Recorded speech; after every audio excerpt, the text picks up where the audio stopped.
ነገ ታኅሳስ 22 ከ33ቱ የእመቤታችን አበይት በዓላት ውስጥ አንዱ የሆነው ተአምረ ማርያም ወይም ደግሞ ቅዱስ ደቅስዮስ እንደሆነ ስንቶቻችሁ ታውቃላችሁ?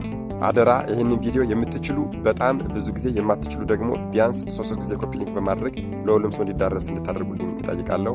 አዎ የእናታችን የቅድስተ ቅዱሳን የቅድስት ድንግል ማርያም ወላዲት አምላክ እመብርሃን ፍቅሯ እጅጉን የበዛለት እናታችን ቅድስት ድንግል ማርያምን እጅጉን በጣም ይወድ የነበረ ከፍቅሩ ጽናት የተነሳም እናቴ ቅድስት ድንግል ማርያምን እንዴት አድርጌ ላስደስታት እያለ ሲያስብ የእናታችን የቅድስተ ቅዱሳን የቅድስት ድንግል ማርያም ተአምር በየቦታው የተበታተነ እንጂ በአንድ የተደራጀ አልነበረምና ከየቦታው ከየሀገሩ አሰባስቦ በመንፈስ ቅዱስ አጋዥነት በልጇ በወዳጇ በመድኃኔዓለም በኢየሱስ ክርስቶስ አጋዥነት የእመቤታችን የቅድስት ድንግል ማርያምን ተአምር በአንድ መጽሐፍ አዘጋጅቶላታል። ታዲያ በዚህ ጊዜ እናታችን ቅድስተ ቅዱሳን ቅድስት ድንግል ማርያም የተዘጋጀላትን ያህንን የተአምር መጽሐፏን መጥታ አነሳችና መጽሐፉን በእጇ አንስታ ይዛ ወዳጄ ደቅስዮስ ሆይ ይህንን መጽሐፍ ስለ ጻፍክልኝና ስላዘጋጀህልኝ እጅግ በጣም ደስ አለኝ፣ አንተንም አመሰገንኩህ አለችው።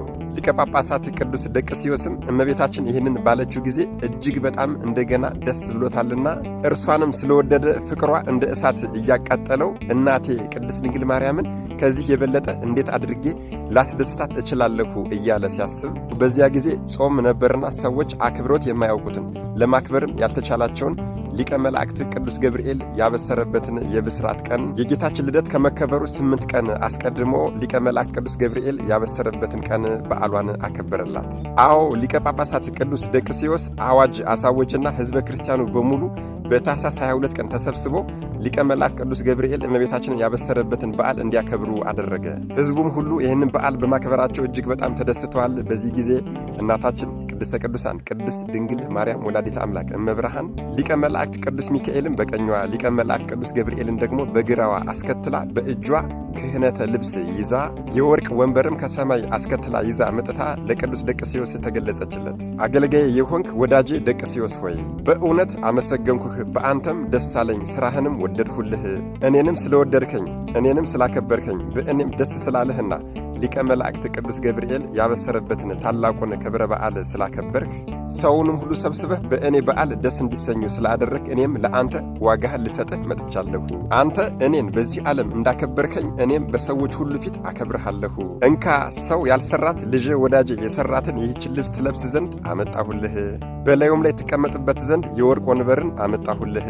ከሰው ወገን አንድም ሰው እንኳን ይህችን ልብስ ሊለብሳት የሚቻለው በዚህ የወርቅ ወንበር ላይ ሊቀመጥ የሚቻለው ማንም የለም ከአንተ በቀር። ይህንን ነገሬንም ችላ ብሎ የሚተላለፍና እዚህ ወንበር ላይ የሚቀመጥ ይህንን ልብሰ ተክህኖህንም የሚለብስ ካለ እኔ በቀለዋለሁ አለችው። ቅዱስ ደቅስዮስም ለእናታችን ለቅድስተ ቅዱሳን ለቅድስት ድንግል ማርያም 3 ጊዜ ሰግዶ አመስግኗታል። እርሷም ወደ ሰማይ አድርጋለች። ሊቀ ጳጳሳት ቅዱስ ደቅስዮስም እናታችን ያመጣችለትን ሰማያዊ ልብስ እየለበሰ ሰማያዊ ወንበሩ ላይም እየተቀመጠ ሕዝቡን በመልካም ምድረኝነት ሲያስተዳድር ከኖረ በኋላ አረፈ።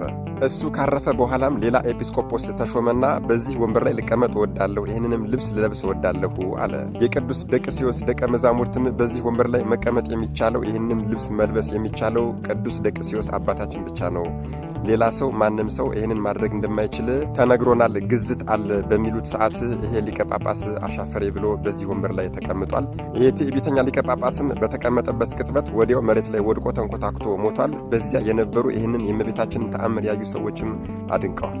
ወገኖቼ እመቤታችን ቅድስተ ቅዱሳን ቅድስት ድንግል ማርያም ወላዲተ አምላክ እመብርሃን ለወዳጆቿ ምን ያህል ቀናኤና ፈጣን ቅርብ እንደሆነች ተረዳን። እንግዲህ በዚህ ዘመን ያለው የእመቤታችን የቅድስት ድንግል ማርያምን ተአምር የሚያቃልሉ ሰዎች ሁሉ ዕጣ ፈንታቸው ከዚህ የባሰ እንደሚሆን ምንም ጥርጥር የለውም። የሚያውቁትን ለማያውቁት ማሳወቅ በጎነት ነውና አደራ ይህንን ቪዲዮ የምትችሉ 22 የማትችሉ ደግሞ ቢያንስ 3 ጊዜ ኮፒ ሊንክ በማድረግ ለሁሉም ሰው እንዲዳረስ አድርጉልኝ።